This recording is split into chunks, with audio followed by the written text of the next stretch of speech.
begitu mendengar awal surat Rasulullah ini, ya, emosi Raja Persia ini, Kisra ini meledak habis. Dia marah besar. Ya.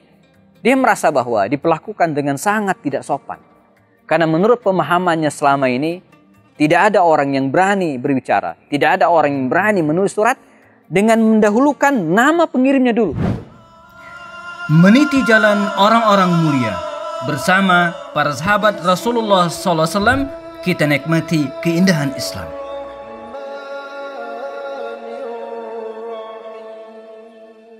Assalamualaikum warahmatullahi wabarakatuh. Alhamdulillahi wa kafa. Asyhadu an la ilaha illallah. Asyhadu anna Muhammadan abduhu wa rasuluhu al-Mustafa. Wa ala alihi wa sahbihi wa mawala. Manakah yang lebih mulia?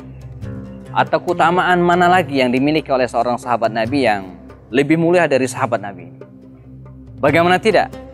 Dia adalah barangkali satu-satunya sahabat Nabi, ya, yang pernah bertemu dengan dua penguasa besar kala itu, yaitu Azimi Faris wa Heraklius, ya, pemimpin Raja Persia, kerajaan Persia, dan kemudian Heraklius, Raja Kerajaan Romawi. Tokoh yang akan kita bahas ini adalah sosok yang pernah bertemu langsung, bertatap muka langsung dengan dua raja besar ini. Raja Persia yang menguasai Iran dan sekitarnya, dan kemudian Raja Heraklius yang menguasai Romawi dan sekitarnya. Nah, kita akan ceritakan juga bagaimana sampai kemudian Sayyidina Umar bin Khattab, ya, mencium keningnya dan memerintahkan para sahabat juga untuk mencium kening sahabat Nabi ini. Abdullah bin Hudzafa As-Sahmi. Saya ulangi namanya, Abdullah bin Hudzafa As-Sahmi. Seorang sahabat Nabi terkemuka. Minas sabiqin al-awwalina fil Islam. Termasuk orang-orang yang masuk Islam pada awal-awal. Bahkan dikisahkan dia juga pernah ikut bersama dengan para sahabat hijrah ke negeri Habasyah, Ethiopia. Artinya dia termasuk orang terkemuka. Masuk Islam di awal-awal dakwah. Lalu kemudian mendapatkan kehormatan, diminta oleh Rasulullah SAW untuk hijrah ke Habasyah, 2 gelombang pada waktu itu, ya. Dan ketika kaum muslimin hijrah ke Madinah pun dia termasuk orang-orang yang awal hijrah ke Madinah Al-Munawwarah. Para ulama berbeda pendapat tentang apakah Abdullah bin Hudzafa As-Sahmi ini, ya, ikut juga dalam perang Badar atau tidak, perang Uhud, perang Khandaq, Hudaybiyah, perang Khaybar khususnya, sampai kemudian perang Tabuk, perang terakhir yang diikuti oleh Rasul dan dipimpin oleh beliau. Abdullah bin Hudzafa As-Sahmi ini tidak pernah absen, dia ikut serta. Nah, bagaimana kisah Abdullah bin Hudzafa As-Sahmi bertemu dengan dua raja besar, Raja Persia Azimi Faris dan kemudian Heraklius, Raja Romawi? Kita akan ceritakan. Selepas perjanjian Hudaybiyah antara kaum muslimin dan kafir Quraisy yang terjadi pada tahun 6 Hijriah, Rasulullah SAW memanfaatkan peluang masa perjanjian itu untuk mendeklarasikan Islam, mengirimkan surat-surat ke berbagai raja. Nah, di antara sekian surat yang dikirim oleh Rasul itu adalah surat kepada, ya, Raja Persia Azimi Faris. Dan yang memberikan atau mendapatkan kehormatan untuk mengantarkan surat Nabi ini adalah Abdullah bin Hudzafa As-Sahmi. Seorang diri membelah Sahara yang nyaris tanpa tepi, nyaris 2 bulan lamanya. Bayangin gitu kan, dari Madinah menuju ke kota tempat raja ini berkantor, ya, istananya di daerah kita kenal dengan hari ini dengan kota Madain, ya. Berangkatlah dia ke tempat tersebut membawa, ya, surat Rasulullah SAW, gulungan surat Rasulullah. Ini perjalanan yang bukan tanpa resiko, ya, perjalanan sendirian, ya. Ini bukan jarak yang dekat, hampir 2 bulan perjalanan. Bukan perjalanan yang menyenangkan, ini bukan rehlah, bukan jalan-jalan santai, bukan, ya, tapi mengemban amanah Rasulullah. Mungkin saja di tengah perjalanan dia bisa nyasar, tersesat. Mungkin saja di tengah perjalanan dia bisa dirampok. Mungkin di tengah perjalanan bisa kehabisan bekal. Tapi inilah amanah besar yang dibawa oleh Abdullah bin Hudzafa As-Sahmi. Setelah melakukan perjalanan panjang penuh risiko, akhirnya Abdullah bin Hudzafah ini tiba di hadapan Raja Persia ini. Dia pun segera menyampaikan surat tersebut kepada sang raja, dan sang raja pun karena dia tidak bisa berbahasa Arab, maka diserahkan kepada salah seorang translatornya, salah seorang stafnya untuk membacakan surat tersebut, dan dibacakan. Ya, apa isi surat Rasulullah SAW tersebut kita bacakan. Kata Rasulullah dalam suratnya bahwa surat ini Bismillahirrahmanirrahim. Nabi mengawali suratnya dengan kalimat basmalah. Walaupun surat ini ditujukan kepada non-muslim, tapi Nabi mengawali dengan Bismillah. Dan ini juga inspirasi bagi kita. Setiap perbuatan baik kita awali dengan Bismillah. Kullu amrin, setiap urusan yang tidak dimulai dengan Bismillah, Bismillahirrahmanirrahim, fahuwa abtar, fahuwa aqta, maka tidak ada pahalanya, pahalanya terputus. Bismillahirrahmanirrahim. Min Muhammadin Rasulillah ila Kisra azimi Faris. Dari Muhammad Rasulullah kepada Raja Persia, Kisra, penguasa Persia. Begitu mendengar awal surat Rasulullah ini, emosi Raja Persia ini, Kisra ini, meledak habis. Dia marah besar. Dia merasa bahwa diperlakukan dengan sangat tidak sopan. Karena menurut pemahamannya selama ini, tidak ada orang yang berani berbicara, tidak ada orang yang berani menulis surat dengan mendahulukan nama pengirimnya dulu. Seperti kita hari ini, teman-teman sekalian, kalau kita menulis surat kan kepada yang terhormat, nah baru terakhir hormat kami, hormat saya atau yang mengirimkan surat. Tapi Rasulullah tidak.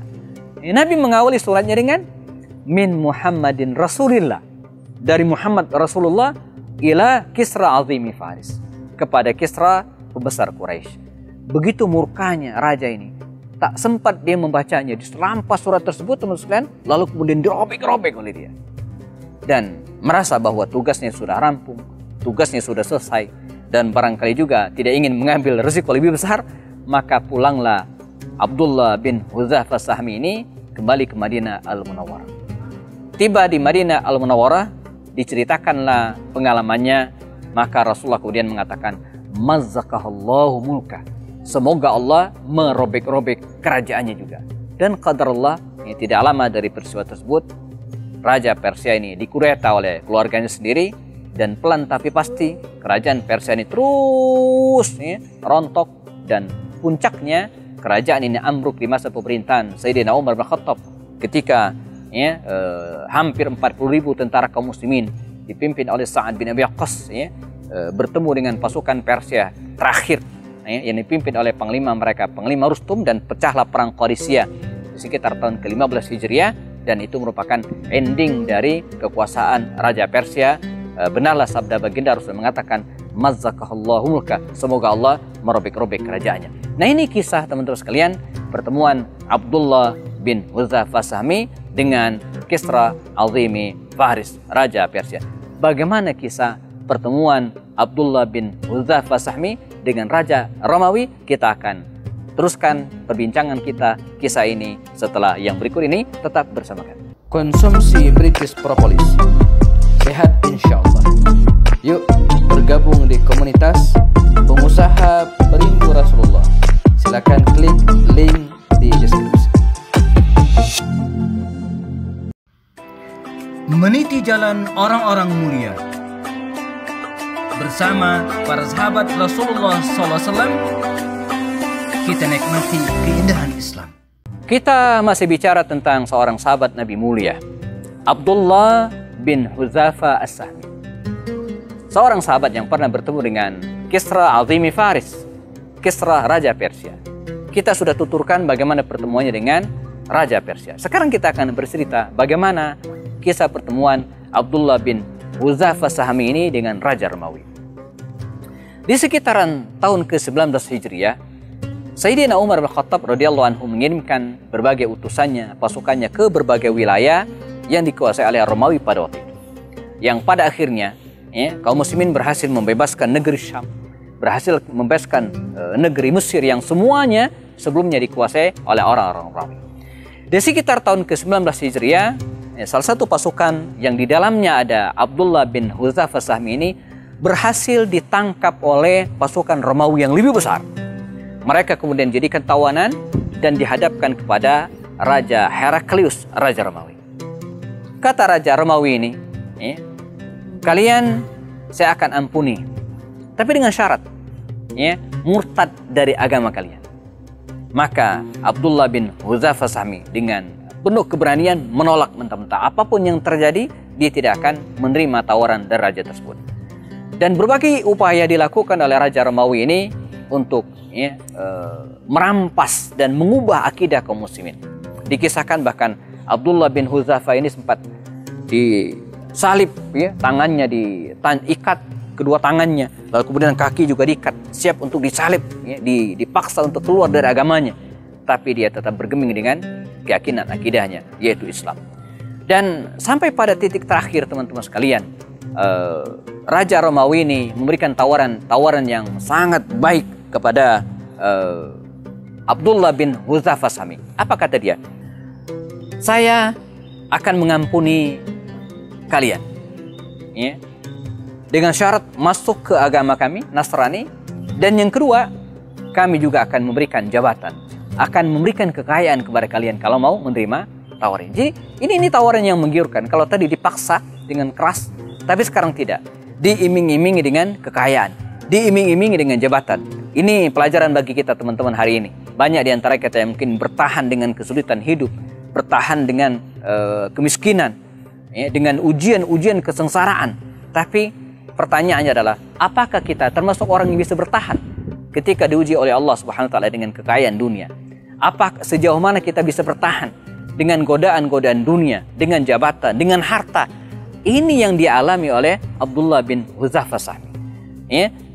Cukup dia keluar dari agama Islam, masuk ke agama Nasrani, maka dia akan mendapatkan semuanya. Mendapatkan jabatan tinggi di kalangan Romawi, dan siapa yang tidak pengen juga mendapatkan harta berlimpah dari Raja Romawi.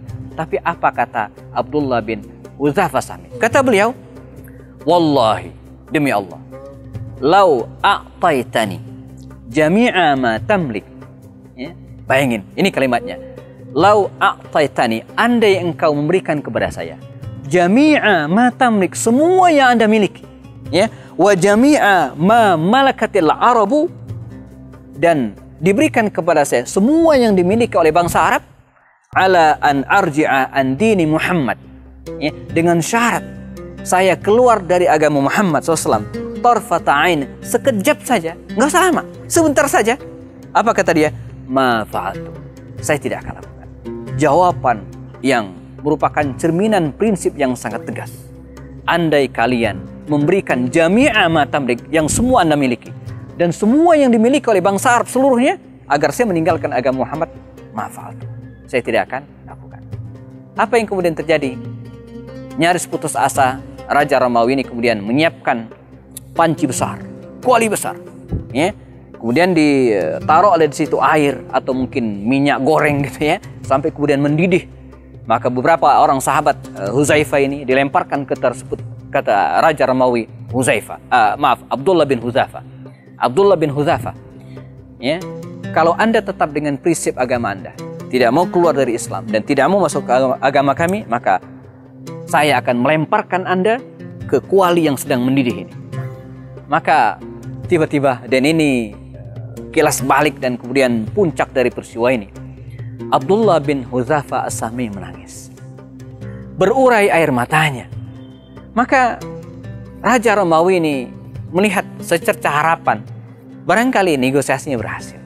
Kata dia, ya Abdullah bin Hudzafah, jadi Anda mau menerima tawaran dari kami? Saya bebaskan, diberikan jabatan, Anda keluar dari agama Islam, ikut agama kami. Tidak, kata Abdullah bin Hudzafah. Loh, tapi kenapa Anda menangis? Kenapa Anda menangis? Kata dia, saya menangis bukan karena ingin menerima tawaran Anda, tapi saya menangis karena jasad saya cuma satu. Saya pengen, kata dia itu kan, jasad saya ini, nyawa saya ini banyak, dilemparkan ke kuali, mati, hidup lagi, sehingga berkali-kali. Dan ini membuat Raja Romawi ini geleng-geleng kepala, teman sekalian. Dia sudah putus asa, tapi sekilas muncul idenya yang cerdas, dan ini menjadi solusi bagi mereka pada saat itu. Kata dia, begini saja, ya, saya tidak akan memaksa Anda keluar dari agama Islam, tidak akan memaksa Anda masuk agama kami. Ya, cukup Anda mencium kepala saya, ala an tuqabbila ra'si, mencium kepala saya, kening saya, dan Anda saya akan bebaskan. Ini tawaran menarik. Tidak harus meninggalkan agama, tidak harus menggadaikan keimanan, cukup mencium keningnya. Tapi dasar Abdullah bin Hudzafah Sahmi, seorang yang cerdas, ya, dia merasa sudah di atas angin, dia sudah menang, dan dia ingin mendapatkan kemenangan yang lebih besar lagi. Apa itu? Saya setuju. Saya akan mencium kening Anda, tapi juga Anda harus membebaskan semua teman-teman saya. Deal. Maka Abdullah bin Hudzafah Sahmi, ya, Abdullah bin Hudzafah Sahmi ini mencium kepala Raja Romawi ini, dan dia pun dibebaskan. Ketika cerita ini, dan kemudian Abdullah bin Hudzafah Sahmi juga tiba di hadapan Sayyidina Umar bin Khattab radhiyallahu anhu, Umar bin Khattab tertawa, senyum, gembira luar biasa. Ya, apa kemudian kata dia? Wallahi, demi Allah, kata Umar bin Khattab radhiyallahu anhu, sungguh seluruh umat Islam atau kaum muslimin, kata Umar bin Khattab, ya, harus mencium kepala atau kening Abdullah bin Hudzafah Sahmi, karena dia sudah mencium kepala Raja Romawi, dan saya akan memulai. Maka Umar pun mencium kening Abdullah bin Hudzafah Sahmi. Sebuah tindakan yang luar biasa, dan Allah Subhanahu wa taala memberikan usia yang panjang kepada Abdullah bin Hudzafah ini. Dia meninggal di masa pemerintahan Utsman bin Affan, ya, setelah wafatnya Umar bin Khattab, dengan penuh ketawaduan, dengan penuh keimanan, dengan prinsip yang kuat yang luar biasa. Pelajaran bagi kita hari ini, teman sekalian, ya, kita harus bisa membedakan mana yang kita tidak boleh, mana di antara hal-hal yang kita tetap harus bergeming, harus kita pegang, dan mana hal-hal yang bisa kita toleransi. Ya. Kalau meninggalkan agama, ini adalah hal yang prinsip. Tapi kalau sekedar mencium kening raja ini tanpa merusak keimanan, suatu hal yang dibolehkan. Semoga hari ini kita memiliki generasi-generasi yang kuat pendiriannya seperti Abdullah bin Hudzafah Sahmi. Jazakumullah khairan. Kita ketemu lagi pada sesi berikutnya. Tetap bersama saya. Assalamualaikum warahmatullahi wabarakatuh.